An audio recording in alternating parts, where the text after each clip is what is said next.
Hey everybody, it's Elliot and Ron coming to you live for another edition of Ask Ron. First up is Samantha Miller in Texas, and she has two questions. Hey Samantha, I'm coming your way tomorrow.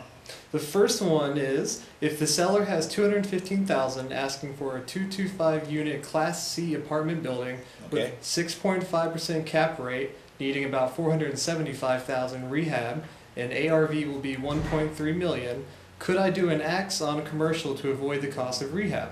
Wow. Samantha, there's so many holes in that question, I don't know how to address it. First of all, if it is actually currently being sold at a 6.5 cap rate, that is absolute top maximum and then some retail value, so there's no deal there.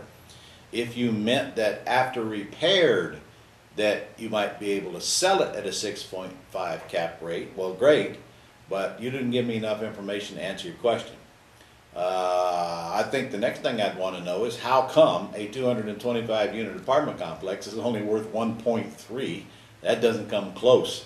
So you've got something wrong with your math here somewhere. As to whether it can be an axe deal, that's really nothing more than signing it up on a purchase agreement and then flipping the agreement. So in fact it is an axe deal. Yes, many apartment complexes are flipped just like houses are flipped. Buy from banks, flip them, and somebody else brings in the cash. But there's a lot of more issues I'd like to discuss about that property, Susan or Samantha, before we could determine whether it's even worth messing with or not. Samantha, post some follow-up information and we'll get around to answer it next week when you got more. Yeah, like give me all the facts on the property. What's the cash flow now? What is the net operating income now, if any?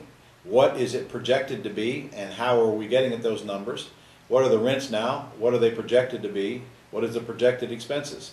So get me a current P&L and get me a pro forma, as we call it, which are projected P&L, and then I'll be able to give you more information on your question. Or screw you up more, one of the two, I'm not sure which. Her next question is, what actually counts as equitable interest in the property? Anytime you have a property under contract to purchase or to lease option, you have an equitable interest. An LOI is not equitable interest. That's nothing more than a letter that says, here's what I propose, if you like it, get back to me. That's a letter of intent, for those of you who don't know what LOI stands for. It's not binding. Only a contract is binding. Our next question comes from Wendy Perry in Tennessee. Hey, Wendy. Seller told my VA they will sell house for what they owe. They are asking $179,000, which they claim is their loan balance, and I think is close to what it's worth. However, tax records show their mortgage amount was $159,000 in 2011 when they refinanced. Should we ask about this discrepancy when we start negotiations? Well, you start by picking up the phone and calling and filling out the property information sheet like you would any other. And honestly, I wouldn't care what the tax roll says. It's rarely correct anyway. But if they say they owe 179, then you have to assume that's true. You're going to quickly find out before any deal is done, so there's no sense for them lying to you. However, if you ask them what do you owe and they say 179, then what's the payment? That's what you should write down. I don't think you should put it in their face that you've gone and researched them and went on the tax rolls and it doesn't agree with their numbers. Just fill out the property information sheet and your gut will tell you what to do next. If it in fact is worth 179 and that's what they're asking, you don't want to take title to it, but it is still one you could write up, subject to if applicable, and then assign to someone else who wants to live in the house. Or in fact you could write it up at the 179 on a lease purchase and assign that to someone else living in a house. That's called an axe deal, and that one's worth at least $10,000 or $15,000 to you. All right, our last question comes from Don C, and Don did not tell us where he's from. His question is that he's new to real estate, he's attended a seminar and paid for a 3-day workshop, and he now has his own LLC set up and wants to get his first deal done. What would be the quickest option to get paid within the next 5 to 10 days on a wholesale with not a penny of his own money? All right. First of all, you're not going to get paid within the next 5 to 10 days. It doesn't work that way on wholesale. It takes, first you got to get a property under contract. That'll take you more than the next 5 or 10 days. Secondly, without a penny of your own money is totally irrelevant and not even a responsible question. The minimum you're going to put down to a bank if you put a house under contract is $1,000. You will not make an offer today on a bank-owned property without a $1,000 deposit once you get the offer accepted. And then you're going to have proof of funds or they won't even look at your offer, which you can get right here on this Gold Club site.